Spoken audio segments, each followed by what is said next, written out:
That's right, Daniel. Over the last few weeks, we've seen dozens of professional and college athletes get put on COVID-19 lists. Some of those games have gotten postponed, while other games have been canceled altogether. Fans I spoke to outside of the Grizzlies game today say that they're cautiously optimistic that we'll be able to get through all the sports seasons.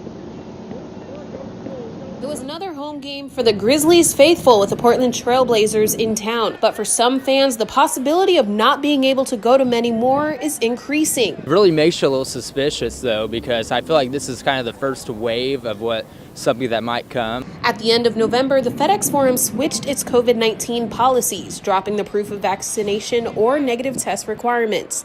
Masks are still highly recommended. Stephen Anderson said the growing COVID-19 lists across all sports feels like deja vu.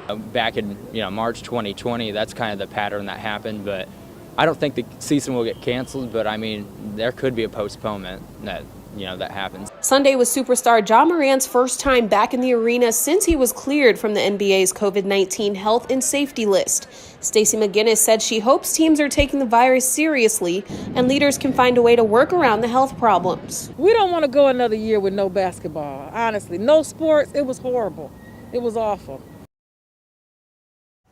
Kayla, as we just heard that fan there say, a lot of fans do not want to hear this news. But what's next for the Tigers now? And any word on whether any of this will affect the Grizzlies? So as of right now, the Tigers' next game is going to be on December 29th. That's still happening at this point. And for the Grizzlies, their next game is tomorrow night against Oklahoma City here at home.